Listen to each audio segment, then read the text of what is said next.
Imagine loving grandparents suffering the loss of their only granddaughter and being confronted with the reality that their only daughter may be to blame. Instead of mourning, they are forced to relive this scenario and the pain. It has been a year that feels like an eternity. For George and Cindy Anthony, the year since their granddaughter Kaylee disappeared has been filled with anguish. A year in which their daughter Casey was jailed, charged with Kaylee's murder. Although Casey told them she doesn't know what happened. Everybody is looking for her. Good. Are we going to be able to find her, do you think? I hope we can, Mom. Kaylee's body was discovered in December, and while for some, Casey's behavior raised suspicions from the beginning, including partying after Kaylee disappeared and not reporting her daughter's disappearance for a month, her parents have stood by her. A heart-wrenching situation made worse by prosecutors releasing hundreds of pages of discovery Friday, driving more speculation about this perplexing case. We spoke to George and Cindy Anthony's attorney, Brad Conway. You don't like that the discovery is coming out. Why? There are certain aspects of the discovery that need to be left for trial. Specifically, I recently filed a motion to restrict the disclosure of the autopsy report.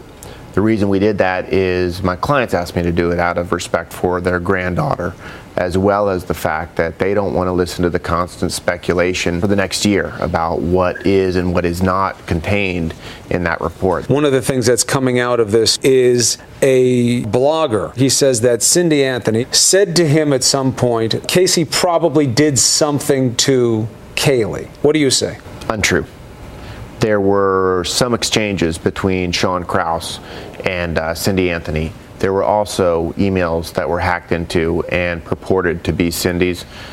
She did not say that. Can you show that they were hacked? We should be able to do that, yes. The prosecution seems to be bent on Casey as the prime suspect, the only suspect, really. Is there reason to believe that it could be anyone else? I think there's reason to believe that other people were involved. The question is, what was their involvement? How deep was it? Was it minimal, or was it actually bordering on conspiracy? But do you know of any theory that rules out Casey as being under the umbrella of suspicion here? I do not know. I don't. Why aren't they seeing their daughter? This is a decision that's been made by Mr. Baez. Mr. Baez does not want the videotapes, the audio tapes, that he feels inevitably would be released when they go in to see her. Now, obviously, Mr. Baez is Casey Anthony's attorney. Do you approve of this? No, I don't. No, I think that my clients should be seeing her every opportunity they get. They would like to see her every opportunity they can. Now, we talk about Cindy and George, what they've gone through personally. The idea of them being together through all of this.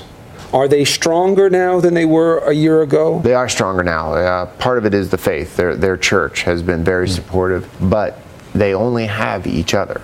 You know, it started out as the world against them. People were very willing to stand outside of their home 24 hours a day, 7 days a week, throwing rocks at their house, screaming, things that you wouldn't want repeated in front of children. And so they have themselves. And yet the tension, the stress of it all is difficult. Difficult to say the least. Now, early on, there was speculation about George and Cindy and what they knew or did not know. To be clear, there is no open investigation of these people. And for more information about their charitable work, you can go to our website, abcnews.com. Trial about a year from now. About a year. All right, Chris. Thanks a lot.